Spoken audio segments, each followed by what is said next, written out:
하나님 말씀 봅니다.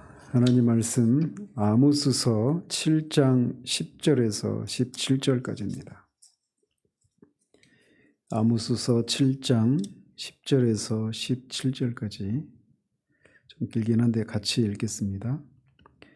때 베델의 제사장 아마샤가 이스라엘 왕 여로보암에게 보내어 이르되 이스라엘 족속 중에 아모스가 왕을 모반하나니 그 모든 말을 이 땅이 견딜 수 없나이다. 아모스가 말하기를 여로보암은 칼에 죽겠고 이스라엘은 반드시 사로잡혀 그 땅에서 떠나겠다 하나이다. 아마샤가 또 아모스에게 이르되 선견자야 너는 유다 땅으로 도망하여 가서 거기에서나 떡을 먹으며 거기에서나 예언하고 다시는 베델에서 예언하지 말라. 이는 왕의 성소요 나라의 궁궐임이니라. 아모스가 아마샤에게 대답하여 이르되 나는 선지자가 아니며 선지자의 아들도 아니라 나는 목자요 뽕나무를 재배하는 자로서 양떼를 따를 때 여호와께서 나를 데려다가 여호와께서 내게 이르시기를 가서 내 백성 이스라엘에게 예언하라 하셨나니 이제 너는 여호와의 말씀을 들을지니라.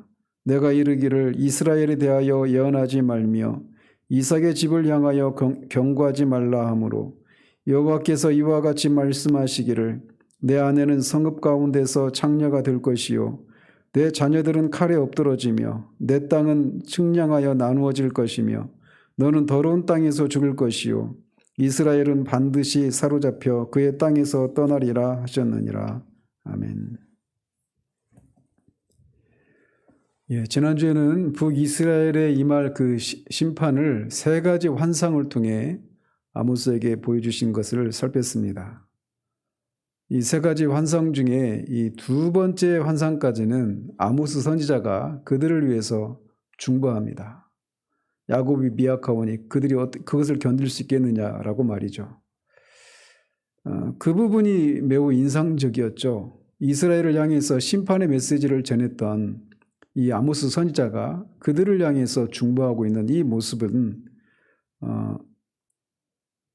매우 그런 선지자로서 어떤 마음을 가져야 되는가라고 하는 것을 우리에게 교훈해 주고 있었습니다. 그렇지만 이 이스라엘의 죄가 너무 심대했기 때문에 세 번째 환상인 다림줄 환상을 통해서는 이 이스라엘의 심판이 피할 수가 없는 것이라고 하는 것을 거기까지 우리가 살펴보았습니다. 오늘 본문은 이 북이스라엘에 대한 이런 일련의 아모스 선지자의 이 심판에 대한 예언에 대해서 베델의 제사장 아마샤라고 하는 사람이 이 아모스를 대적하고 그 아마샤를 향해서 아모스 선지자가 심판을 예언하는 그 장면이 기록되어 있습니다.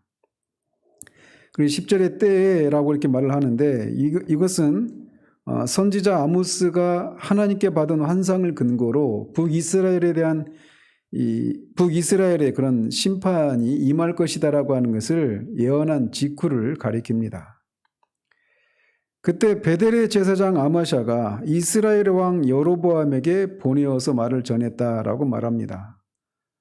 누구를 보냈는지가 정확히 나와 있지 않은데 옛날 개역 한글에서는 아마샤에게 기별하여 이렇게 의역을 했는데 그렇게 번역을 하는 것이 더 바람직해 보입니다.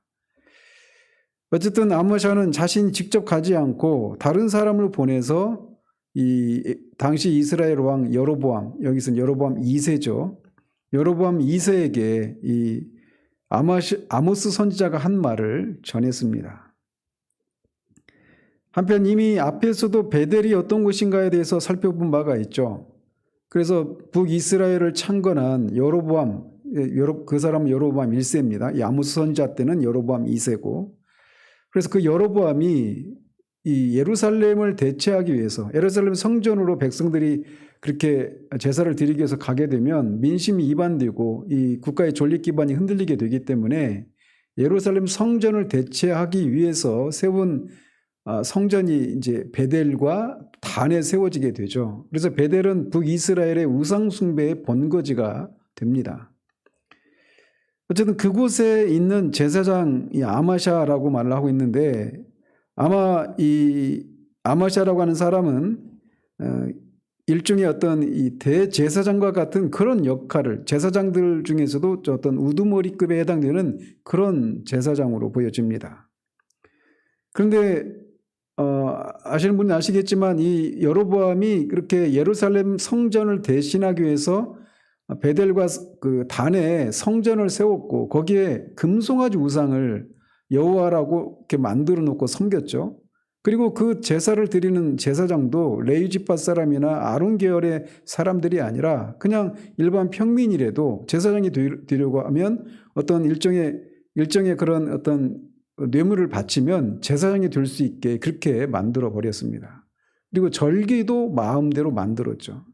그래서 완전히 거기에 이제 우상 숭배의 그 근거지가 되고 마는데 그 제사장들 중에서도 우두머리급에 해당되는 사람으로 보여집니다. 그래서 그런 제사장 아마샤가 베델을 비롯한 북이스라엘의 신당들이 파괴될 것이고 이 자신들이 그렇게 말씀드린 것처럼 이 제사장을 세우는 사람이 왕이었습니다.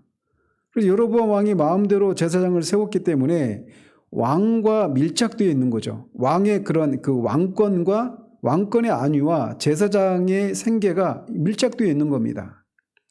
그런데 아모스 선지자가 이 북이스라엘의 그 모든 성전들이 다 산당들이 다 파괴가 되고 여로보암 왕가도 칼에 멸망할 것이다 이런 얘기를 했으니 아마샤라고 하는 이 제사장 입장에서 보면은 자신들의 생계와 직결된 그런 문제였던 것입니다. 그렇기 때문에 이렇게 나서서 이 여로보암 2세에게 이제 아모스 선지자가 했던 말을 약간의 사실이 포함된 말로 이렇게 왜곡해서 말을 전하는 겁니다. 어쨌든 이 제사장 아마샤 입장에서 보면 현 체제가 정말 만족스러운 체제이죠.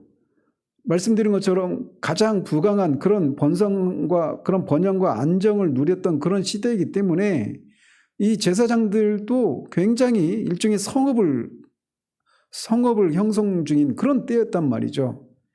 그런데 이 아모스라고 하는 남유다에서 온 이 사람이 북이스라엘의 멸망을 그리고 성소가 다 회파될 것이다 이런 얘기를 하니 제사장 아마샤가 견딜 수가 없었던 것입니다. 그래서 이 남유다 출신인 아모스 선지자를 제거할 계획에 착수하게 되는데 그 1차적인 조치가 뭐냐? 말씀드린 것처럼 당시 북이스라엘 왕이었던 여로보암 2세에게 아모스를 모함하는 겁니다. 어떤 식으로 모함했느냐?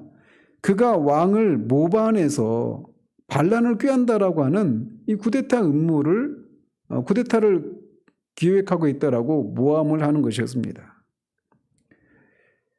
이 아마샤의 말은 어떤 면에서는 진실이고 어떤 면에서는 거짓입니다. 어떤 면에서 진실이냐면 9절에서 보면 여로보암의 집을 하나님께서 칼로 치신다라고 말씀을 하셨어요. 그 근거에 따르면 여로보암도 결국 죽겠죠. 그런 면에서는 진실을 포함하고 있는 겁니다.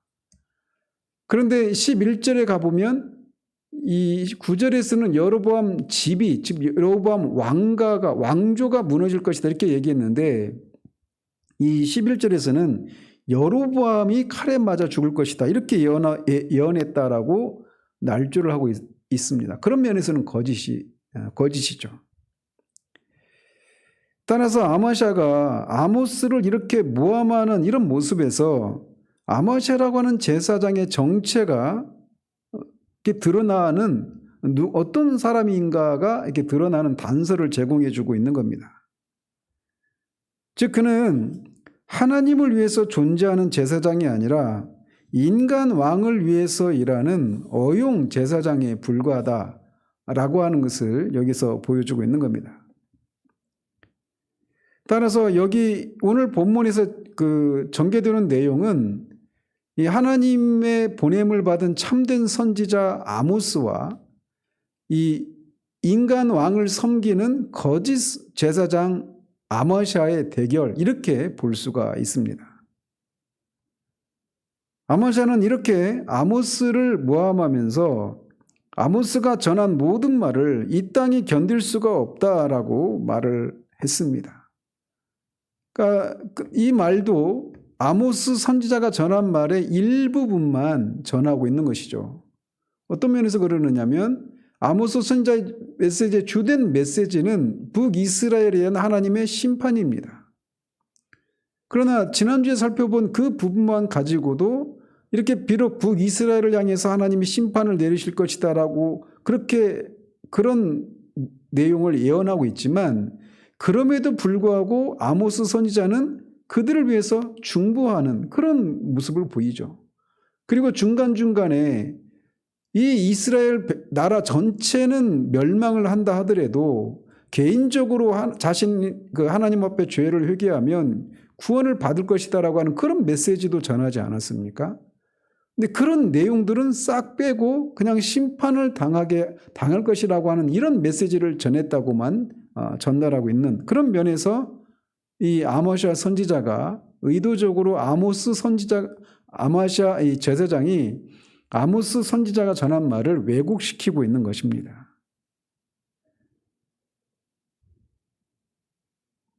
그러면서 11절에서는 아모스가 선포한 말 중에서 여로보암은 칼에 죽겠고 이스라엘은 반드시 사로잡혀 그 땅에서 떠나겠다라고 하는 말만 전합니다.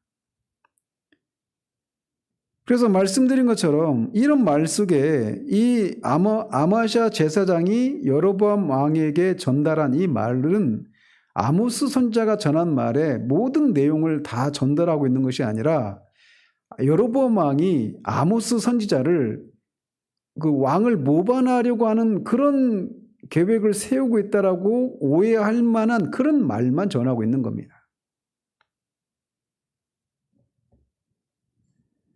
또 아모스 선지자가 북이스라엘의 죄를 책망하며 멸망을 예언했던 것은 왕에게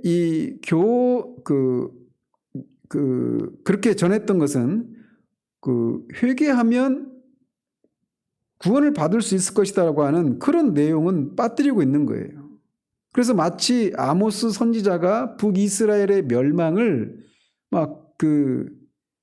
의도하고 있던 것처럼, 또는 그런 것을 기다리고 있는 것처럼 그렇게 말을 전하고 있는 겁니다. 그렇지만 우리가 알다시피 아모스가 북이스라엘의 멸망에 관한 여호와의 예언을 전한 것이 사실이지만 모반을 일으키기 위해서 외부 세력과 이렇게 협잡을 해가지고 이스라엘을 공포로 몰아간 것이 아니란 말이죠. 하나님이 그 말씀을 전하라고 하셨기 때문에 전한 것이었음에도 불구하고 아마시아 제사장은 그거를 받아들이지를 않았던 것입니다. 그는 하나님의 말씀을 스스로 취사 선택하면서 그거를 듣지를 않았던 겁니다. 그래서 온갖 중상무략으로 당시의 권력자인 여로보암에게 아모스를 이 쿠데타를 일으키려고 하는 이런 모반을 꾀하는 그런 반역자로 그렇게 모함을 하고 있는 것입니다. 이처럼 아마시아는 진실과 거짓을 적당히 이렇게 섞어가지고 아모스에게 일방적으로 불리한 그런 증언을 하고 있는 겁니다. 그리고 그렇게 한 궁극적인 목적은 뭐냐? 자신의 그런 이 기득권을, 종교적인 기득권을 지키기 위해서예요.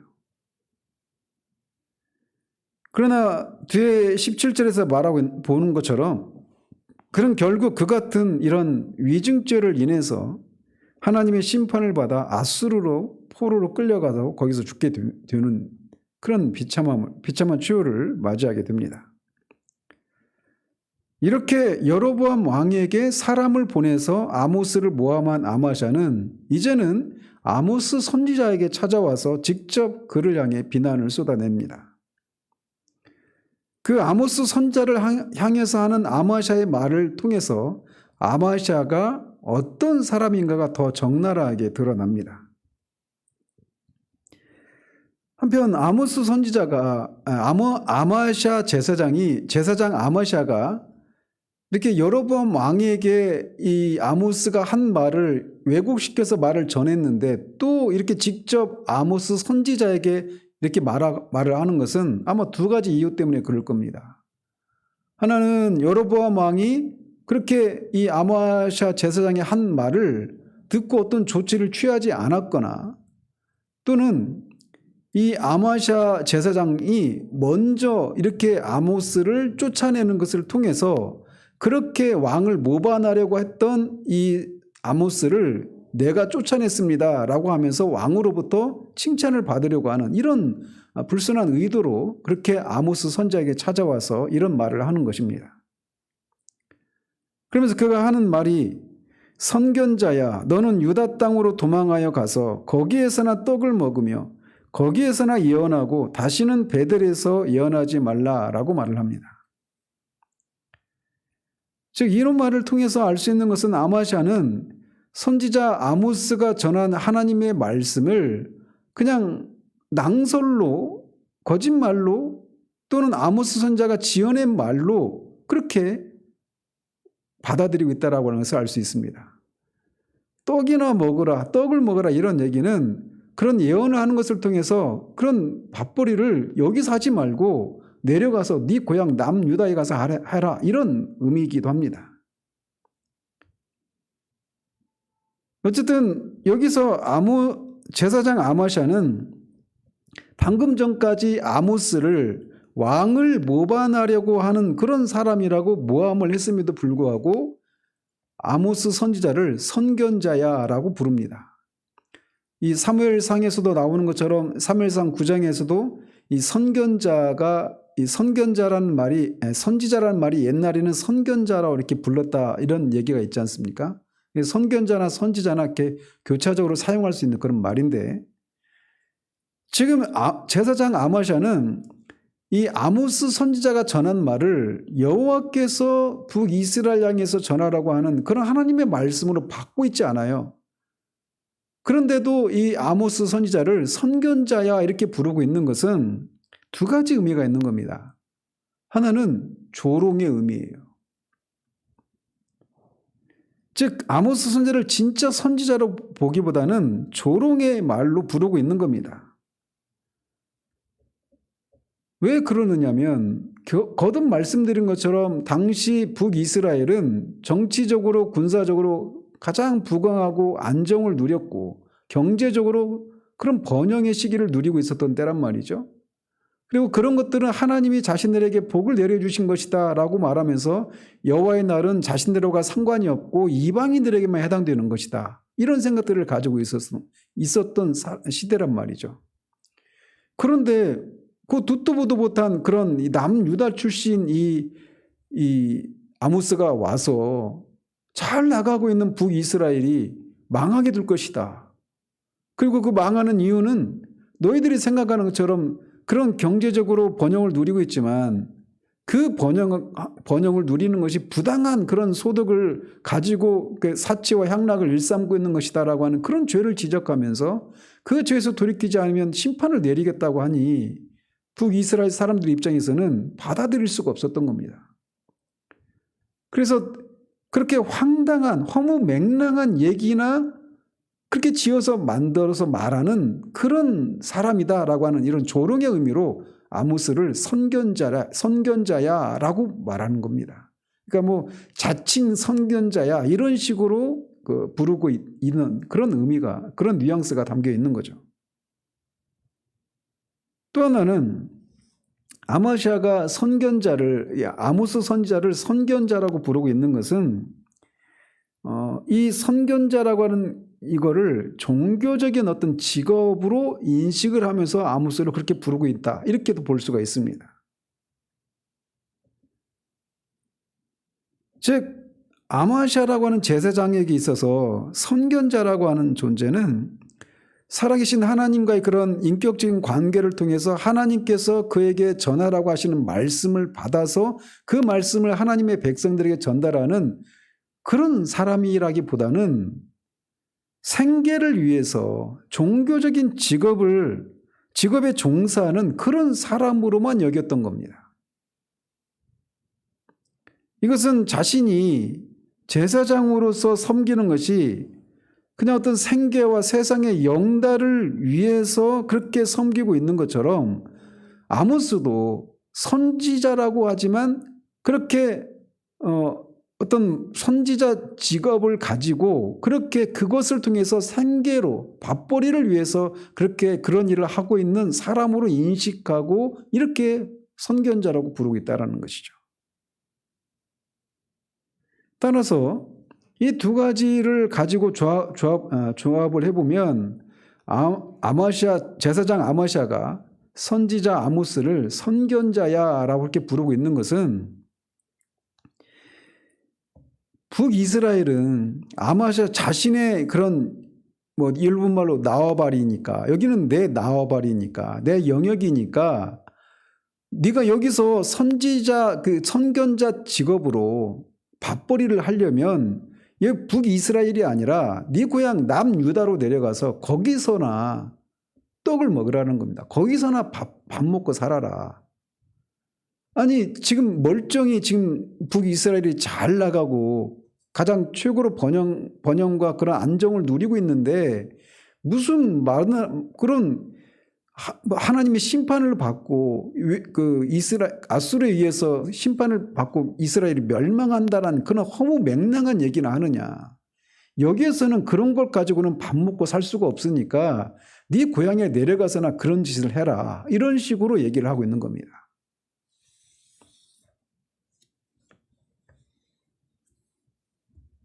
따라서 아마 이 제사장 아마시아가 선지자 아모스를 선견자야라고 부르고 있는 것은 어떤 조롱의 의미가 있는 것이고 선견자라고 하는 직업을 아마시아 자신의 관점으로 그냥 밥벌이나 하는 그런 직업에 종사하는 사람으로만 그렇게 여기고 있는 겁니다.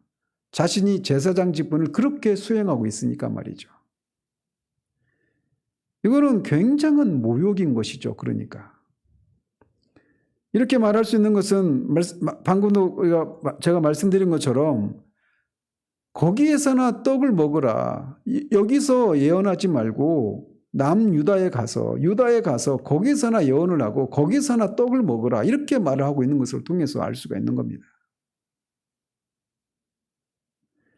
아모시아에게 있어서 아모스가 북이스라엘의 그 멸망에 대해서 전한 그 메시지가 진짜냐 아니냐 이거는 아모시아에게는 중요한 문제가 아니에요.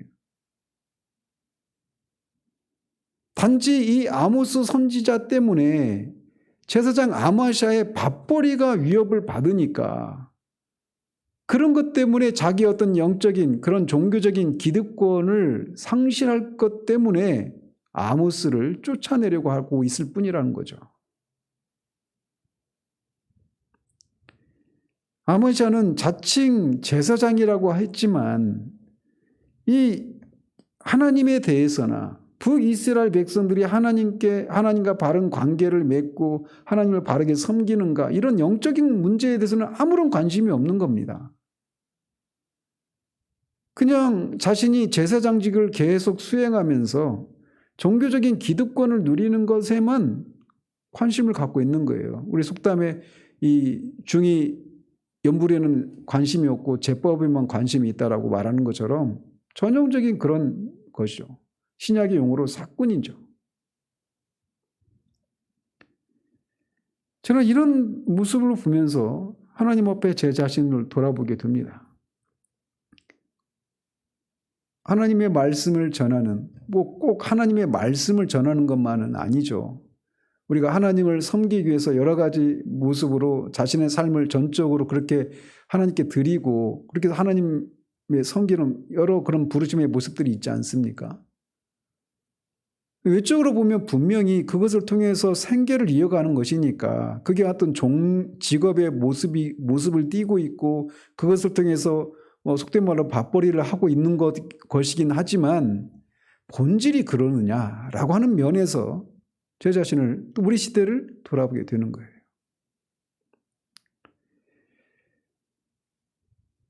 특히 유다 땅에서나 떡을 먹으라라고 말한 이 말이 아마시아가 아모스를 그냥 마치 사람들이 바라는 말을 해주고 그 대가로 돈을 받아서 생계를 유지해 나가던 당시 일반적인 직업 선지자 중에 하나로 여기고 비웃고 있는 것입니다. 에스겔 선지서에서도 하나님이 그것을 에스겔서에서도 하나님께서 당시 제사장과 선지자들을 그렇게 거짓 선지자들을 책망하시거든요.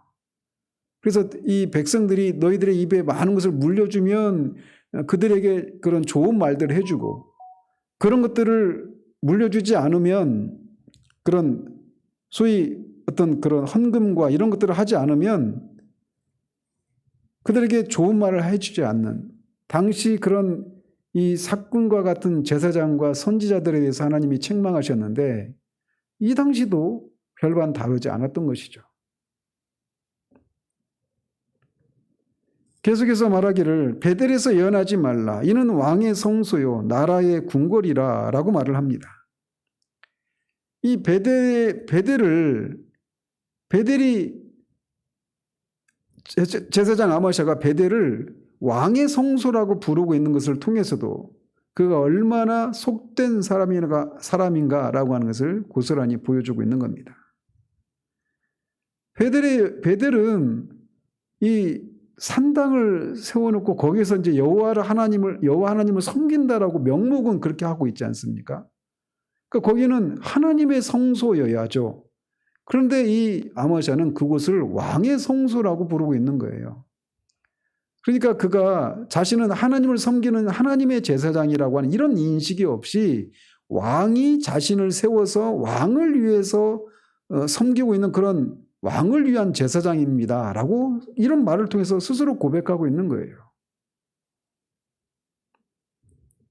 그렇기 때문에 거기에서 행해지는 그 어떤 것도 하나님을 섬기는 것과 아무런 관계가 없는 하나님이 기뻐하실 수 없는 하나님이 받으실 수 없는 그런 것들이 자의적으로 행해졌던 것이죠. 따라서 이런 말을 통해서도 아모스 선지자가 앞에서 이 성소와 관련해서 거기에서 자행되고 있는 자기 만족을 위한 그런 우상 숭배와 종교 활동에 대해서 하나님이 책망하시고 그 성소를 다 황폐화시키겠다고 말씀하셨던 그 말이 옳다라고 하는 것을 이 말을 통해서도 고스란히 반증을 해주고 있는 것입니다. 자, 이런 아마샤의 회유와 조롱과 협박에 대해서 아모스는 나는 선지자가 아니며 선지자의 아들도 아니라 나는 목자요 뽕나무를 재배하는 자로서 양떼를 따를 때 여호와께서 나를 데려다가 이르시기를 가서 내 백성 이스라엘에게 예언하라 라고 하셨다라고 그렇게 반박을 합니다. 이 말을 통해서 아모스 선지자는 자신의 선지자 직분과 자신이 한 그 예언의 신적인 기원을 밝히고 있는 겁니다. 특히 그가 여기서 나는 선지자가 아니다 라고 말하고 있는 것은 앞에서 아마샤가 이 아모스를 선견자야 라고 부를 때 그것을 어떤 종교적인 그 밥벌이를 위한 그런 생계 차원에서 그 선지자 일을 하는 그런 조롱의 의미로 선견자 이렇게 불렀다고 말씀드리지 않았습니까? 그것에 대한 반박입니다. 그러니까 나는 그런 종류의 선지자가 아니다라는 겁니다. 직업적인 선지자가 아마샤 네가 조롱했던 그런 직업적인 그런 선지자가 아니다. 이렇게 말을 하고 있는 거예요. 또 선지자의 아들도 아니다. 이것도 선지자의 직분을 막 세습을 통해서 하는 그런 사람도 아니다. 이런 의미도 있고 또는 선지 생도의 그런 훈련을 통해서 선지자가 된 사람도 아니다. 이런 취지로 말을 하고 있는 겁니다. 결국 아모스는 자신이 생계를 위해서 일하는 그런 직업적인 선지자도 아니고 훈련에 의해서 만들어진 인위적인 선지자도 아니다라고 하는 것을 말해주고 있는 거예요. 이어서 그가 나는 뽕나무를 재배하고 양을 치던 목자라고 대답하고 있는 겁니다. 그 얘기는 뭐냐?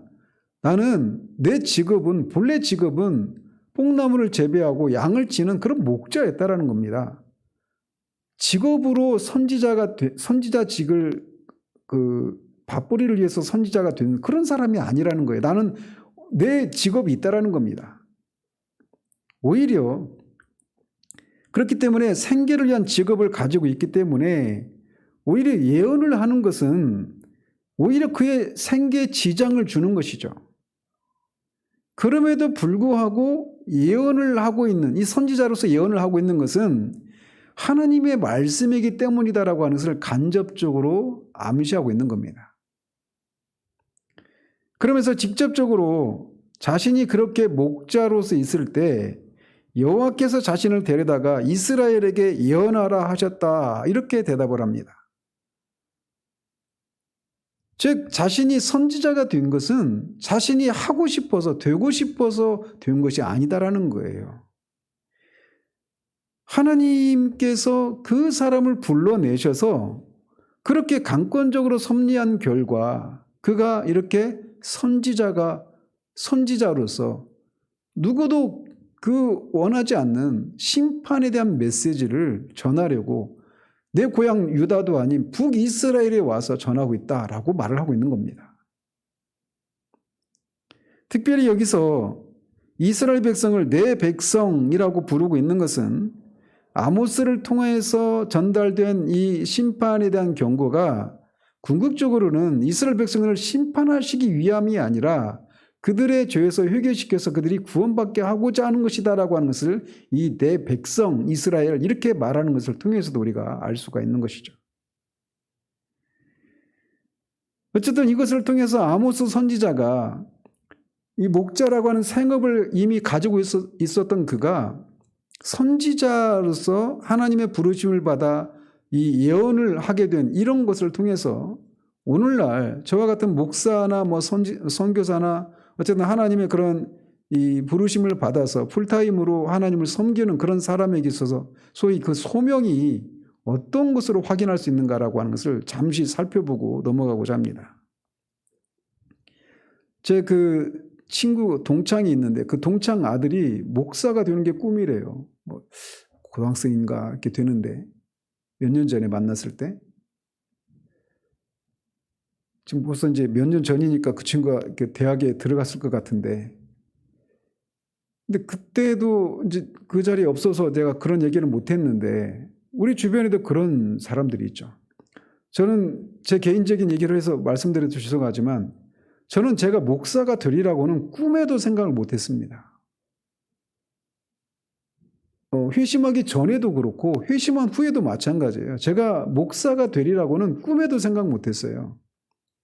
제 주변에 사돈의 팔촌까지도 목사가 없습니다. 목사가 되고 싶은 목사가 될지도 몰라 이런 생각조차 하지 않았어요. 근데 어쨌든 지금 목사가 되었는데 우리 주변에는 이 목사가 되려고 하는 사람들이 꼭 제가 목사만은 아닙니다. 선교사도 마찬가지고 어쨌든 풀타임으로 하나님을 섬기는 그런 일에 이렇게 봉사하게 되는 사람들의 그 부르심에 대해서 그 말씀을 드리는 겁니다. 얘기하기 쉬워서 목사라고만 제가 얘기하는데 내가 하나님의 그 부르심을 받았는가 아닌가를 확인하기 위해서 내 소명이 하나님으로부터 소명을 받았는가 아닌가 이걸 분명히 확인해야 되거든요. 저도 신대원을 가서 이렇게 만나보면 이분이 목사님으로 소명을 받은 것이 맞나 싶은 죄송스럽지만 그런 분들이 정말 많았어요. 한두 분이 아니라 많았습니다. 제가 볼 때. 소명이 불분명한 분들이 있어요. 근데 이 자리에 차제 말씀을 드리자면 여러분들 중에는 그런 고민을 하신 분이 우리 교회는 아직은 없지만 혹시나 이 말씀을 듣는 사람이나 혹시나 주변에 있는 사람들이 그런 분들이 있다라면 이것을 참조하시길 바라서 이렇게 말씀을 드리는 겁니다. 두 가지입니다. 내가 하나님으로부터 그런 말씀을 전한 일들을 감당하도록 부르심을 받았는가 확인하는 방법 두 가지입니다. 내적인 소명이 있는가 그리고 외적인 소명이 있는가 이 두 가지를 확인해야 됩니다. 내적인 소명이라고 하는 것은 내가 내적으로 하나님이 나를 부르셨다라고 하는 것을 내가 확인하는 겁니다. 이거는 통상적으로 로이드 존스의 그 설교와 설교자라고 하는 책에서 그 말씀하기를 통상적으로 이런 과정입니다. 먼저는 본인이 뭔가 하나님이 나를 이 길로 부르신 것 같다라고 하는 그런 얘기를, 그런 생각을 불현듯 가지게 되는 것으로부터 시작이 됩니다. 저도 그랬습니다. 하나님이 그 회심 후에 정말 말할 수 없는 그런 은혜를 막 주셨거든요. 그리고 직장 생활하면서도 이 내가 직장 생활하는 것이 하나님의 일이다라고 하는 그런 확신을 가진 채 그렇게 열심히 내서 막 기쁨 가운데 그렇게 살고 있었단 말이에요. 근데 불현듯 어느 순간 제 마음 깊은 어느 곳에서부터 여기가 내 궁극적인 삶의 자리가 아닌 것 같다, 이런 생각이 불현듯 밀려왔습니다. 그리고 그 자리에 서 있지 않은 것에 대한 것에서 오는 그런 외로움들, 이런 것들이 막 있는 거예요. 처음에는 그게 몰랐죠, 실체를. 어쨌든 하나님이 내가 지금 살고 있는 이 아모스의 경우를 가지고 보면 이 목자 일이 아닌 다른 곳으로 나를 부르신 것 같다라고 하는 생각이 밀려오는 겁니다. 그리고 그건 혼자 생각하는 것일 뿐만 아니라 주변에서도 나에 대해서 잘 알고 있는 주변 사람들도 그런 얘기를 하는 것을 이제 듣기 시작하는 거예요. 아무래도 너가 하나님이 너를 이곳으로 부르신 것 같다라고 하는 이런 얘기를 하는 그런 사람들도 주변에서 있게 됩니다. 이런 것들이 그 내적인 소명에 해당되는 것들이에요. 가장 먼저는 본인이, 그리고 기도하시는 분들이 그런 얘기를 하는 경우들이 있습니다. 저도 제 주변에 있었습니다. 그리고 그 내적인 소명이 진짜인지 아닌지를 확인해야 되지 않습니까? 내 주관적으로 내가 목사가 되고 싶어서 하는 것은 아닌가, 이런 생각할 수도 있는 거잖아요. 외적인 소명을 확인해야 되는데, 외적인 소명은 내가 그 목사로 부르심을 받았더라면 그 목사로서, 설교자로서, 또는 사람들을 대하는 그런 사람과의 관계, 맺는 이런 부분에 있어서 어떤 그런 탤런트가 있는가를 확인해야 됩니다. 목사의 일 중에 가장 큰 게 설교 있지 않습니까? 설교하는 데 있어서 설교를 하려면 그냥 어떤 막 뜨거운 불만 있어서 막 그렇게 막 하고 싶은 얘기 막 쏟아내고, 이런 게 폭포수처럼 쏟아내고 이런 게 설교의 전부는 아니잖아요. 설교를 하기 위해서는 논리적인 사고를 할 수 있어야 됩니다. 그래서 로이드 존스 목사님은 설교에 대해서 로직 온 파이어 이렇게 말을 합니다. 불붙은 논리. 불이 있어야 되고 또 논리가 있어야 되는 거예요. 같이 있어야 되는 거죠. 논리적인 사고를 할 수 있는지, 자기 말을 논리적으로 전달할 수 있는 그런 능력이 있는지, 물론 정도의 차이는 있지만 내가 그런 부분에 그런 자질이 있는지 없는지는 확인할 수 있는 거잖아요. 말을 심하게 더듬는다든지, 또는 사람들 앞에 서는 것을 두려워한다든지, 자신의 생각을 전달하려고 하는 메시지를 논리정연하게 전달하는 일에 있어서 현저하게 그런 능력이 부족하다든지, 또는 이 설교는 그냥 성경만 읽고 막 전달하고 이렇게 할 수 있는 게 아니거든요. 그걸 하기 위해서는 신학적인 토대가 필요해요. 신학 작업이 필요한데, 신학 작업을 하기 위해서는 지적인 능력이 부족하면 안 됩니다. 전기대 지금은 뭐 전기대, 후기대 이런 개념이 없지만 어쨌든 이 대학 응시했는데 떨어지고 저기 했는데 떨어지고 자꾸 떨어지니까 어쩔 수 없이 이렇게 후기로 와가지고 신학을 해야 되겠다, 이런 분들도 계시거든요. 물론 그런 방식으로 할 수도 있겠죠. 그런데 말씀드리고 싶은 건 이 설교라고 하는 일은 굉장히 논리적인 작업을 요구하는 일이에요. 그렇기 때문에 그런 어떤 지적인 능력이 어느 정도 필요합니다. 다 똑똑하고 뭐 그런 사람만 필요하냐? 그건 아닙니다. 이번 주도 로마서 강의를 할 텐데 거기서도 제가 더 상세하게 말씀을 드릴 겁니다. 성령의 은사를 받으면 다 되는 게 아니에요. 설교는 또 다른 문제입니다. 그리고 그것을 주변 사람들부터 확인받을 수 있어야 돼요. 나는 그런 사람이야 이렇게 말해서는 안 돼요. 주변에 많은 여러 사람들이, 내 주변에 있는 사람들이 내가 그런 설교 사역을 감당하기에 필요한 자질을 갖췄구나라고 하는 그런 인정이 있어야 되는 거죠. 그게 없는데 내가 하고 싶으니까 이걸 해야만 하니까 이렇게 해서 되면 그 당사자에게도 정말 큰 해악이 되고 그를 만나게 될 사람들에게도 큰 해악이 됩니다. 어쨌든 부르심은 이렇게 내적인 소명과 외적인 소명을 통해 내가 하나님으로부터 부르심을 받았는가를 확인하는 절차가 필요해요. 그래서 우리 교회에서도 그런 적이 있었죠. 내가 설교자로 부르심을 받았는가 이렇게 확인하기 위해서 교회에서 검증할 수 있도록 제가 설교 기호를 드린 적도 있지 않아요? 스스로 아는 거죠. 자, 어쨌든 이런 것을 우리가 좀 확인할 필요가 있어요. 자, 그러면서 16절 17절에서는 아모스가 아마샤에게 심판을 예언하고 있습니다. 자신의 선지자직과 예언이 여호와로 말미암은 것이다 라고 밝힌 아모스는 아마샤에게 이제 너는 여호와의 말씀을 들으라 라고 말합니다. 즉 자신은 내가 선지자가 되고 싶어서 된 것도 아니고 내가 예언하고 싶어서 예언하는 것도 아니다. 여호와께서 나를 데리고 가셔서 나를 선지자로 삼으시고 심판에 대한 예언을 북이스라엘에 가서 전하라고 하셨기 때문에 내가 지금 이런 일을 하고 있는 것이다. 이렇게 말을 한 후에 너는 여호와의 말씀을 들으라 이렇게 말을 하는 겁니다. 그러니까 아모샤 입장에서는 얼마나 뜨끔하겠습니까? 자신과 같이 이 생계를 위해서 밥벌이를 위해서 종교적인 그런 직업으로서 그런 선지자가 된 것이 아니라고 하는 것을 그렇게 말한 후에 이런 얘기를 하니 아모샤 입장에서는 뜨끔했을 거란 말이죠. 이제 너는 여호와의 말씀을 들으라 이렇게 말하면서 네가 이르기를 이스라엘에 대하여 예언하지 말며 이삭의 집을 향하여 경고하지 말라라고 했지 않느냐라고 말을 합니다. 즉 아모샤가 한 말이 결국 이 말이라는 거예요. 더 이상 북이스라엘에 대해서 여기서 예언하지 말아라 이렇게 말하지 않았느냐 이렇게 말하는 겁니다.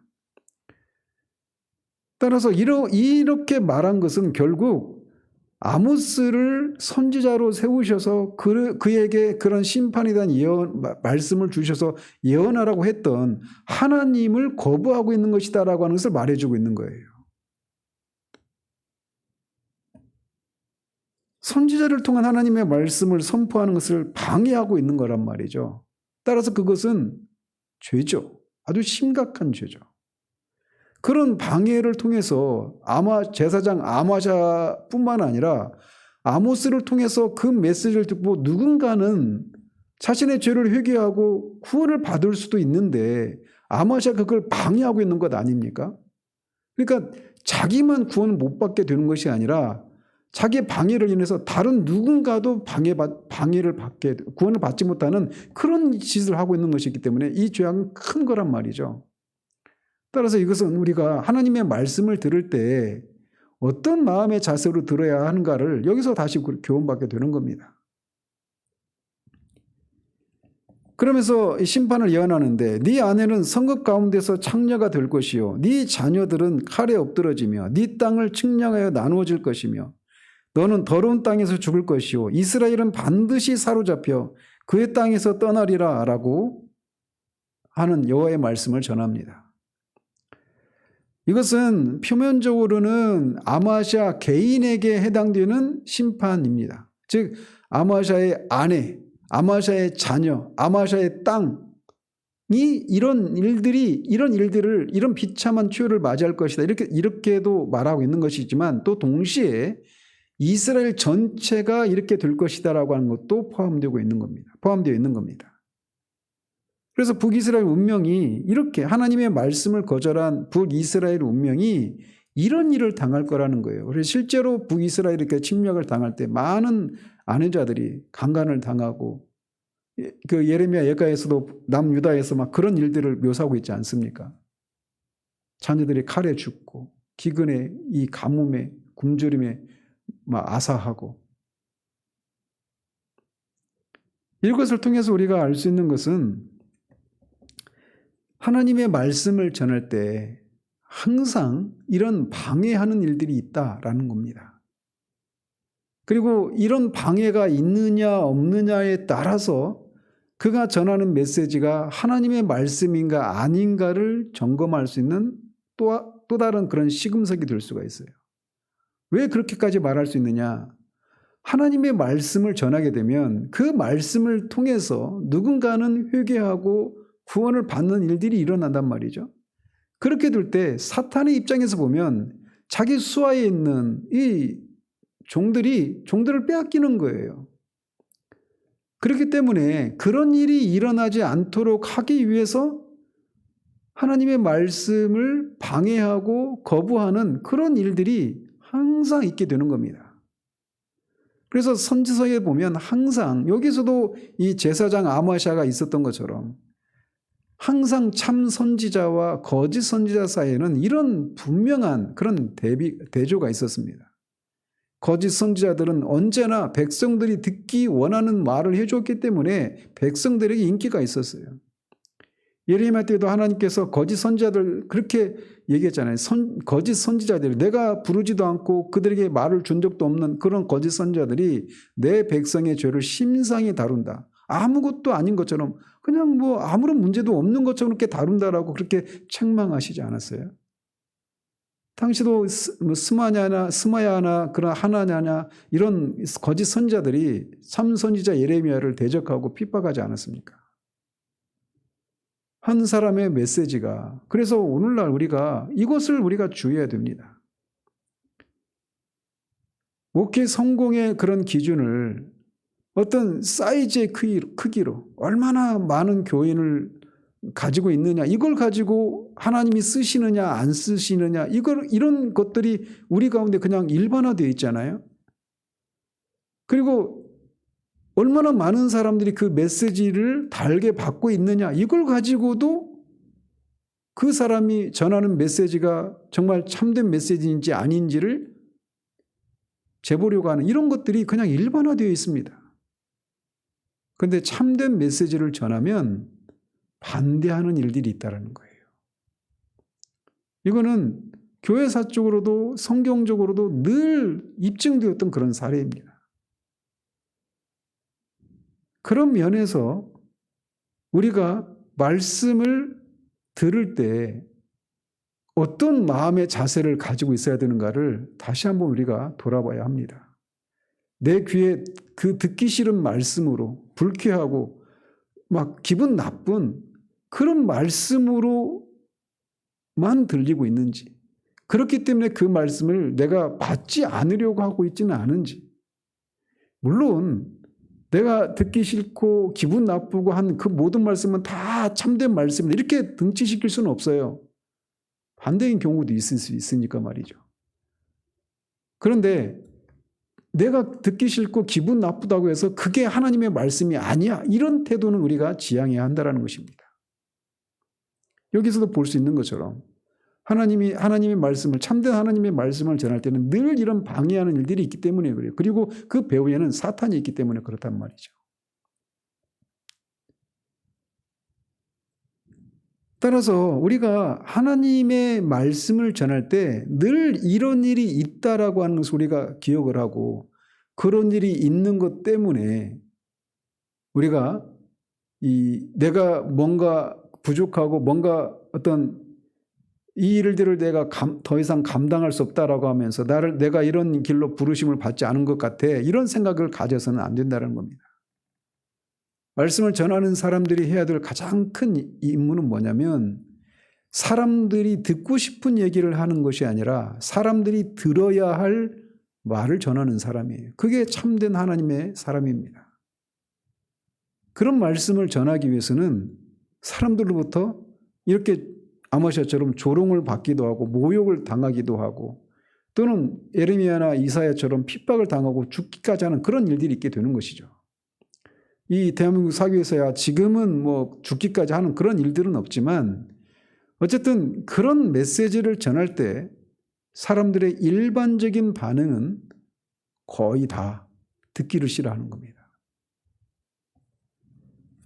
그러나 아모스는 하나님이 자신을 그 자리로 부르셨기 때문에 이런 모욕을 당하면서도 그 모욕 앞에서 자신의 정체성에 대한 혼란을 겪고 예레미야가 잠시 동안 이 말씀을 전하지 않으려고 했던 그런 예레미야와 달리 아마샤를 향해서 이런 심판의 예언을 전하고 있는 겁니다.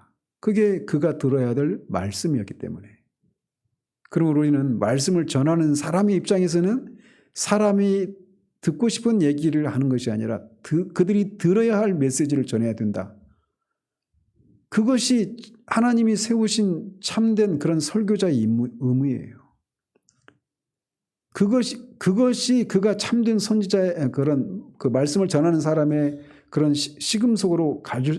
시금석이 그것이라면 말씀을 듣는 여러분들도 말씀을 들을 때 말씀을 전하는 사람이 성경을 통해서 우리에게 말해주고 있는 하나님의 말씀을 아무런 거리낌이 없이 전할 수 있도록 말씀을 그렇게 내가 듣기 싫고 기분 나쁘고 불쾌하고 아직은 잘 못 받아들이는 그런 말씀이라 하더라도 그게 성경적으로 틀리지 않는 말이라면 그거를 하나님의 말씀으로 받을 수 있는 그런 준비가 필요한 겁니다. 저나 여러분이나 그런 마음으로 말씀을 전하고 말씀을 받아서 우리 교회를 통해서 전해지는 메시지를 통해서 하나님의 말씀이 온전히 선포되어지고 그 온전히 선포되어진 말씀을 통해 진짜 회심에 이르는 사람들이 또 회심한 영혼들이 말씀 안에서 견고하게 자라가는 그런 일들이 흥하게 되는 일들이 있기를 바랍니다. 기도하겠습니다. 하나님 아버지, 아마샤라고 하는 이 사꾼 제사장이 하나님이 보내신 아모스를 조롱하고 모욕하는, 그리고 그에 대해서 아모스가 자신의 선지자직과 예언의 그 신적인 기원이 하나님께 있음을 그렇게 반박을 하며 아마샤를 향해서 심판의 메시지를 전하는 내용을 우리가 살펴보았습니다. 이를 통해 우리가 말씀을 전하는 사람이 어떤 마음을 가지고 말씀을 전해야 하는지, 또 말씀을 듣는 사람은 또 말씀을 어떻게 들어야 하는지를 우리가 잠시 살펴보았습니다. 우리가 듣고 싶은 메시지를 듣고 싶어 하거나 그런 말씀만 쫓아 다니거나 또는 사람들이 듣기 좋은 그런 메시지만 전하려고 하는 그런 설교자나 또 종종이 되지 않기를 우리가 소망합니다. 그래서 온전히 우리가 들어야 될 메시지를 거리낌 없이 전하고 또 들을 수 있는 그런 교회 될 수 있도록 도우셔서 이곳에서 선포되어지는 메시지가 정말 많은 사람은 아니라도 반드시 하나님의 백성 누군가에게는 그 말씀이 정말 생명의 양식으로 전해져서 생명을 얻고 또 견고해지는 일들이 풍성히 맺혀지는 교회로 하나님 세워주시기를 소원합니다. 예수 그리스도 이름으로 기도합니다. 아멘.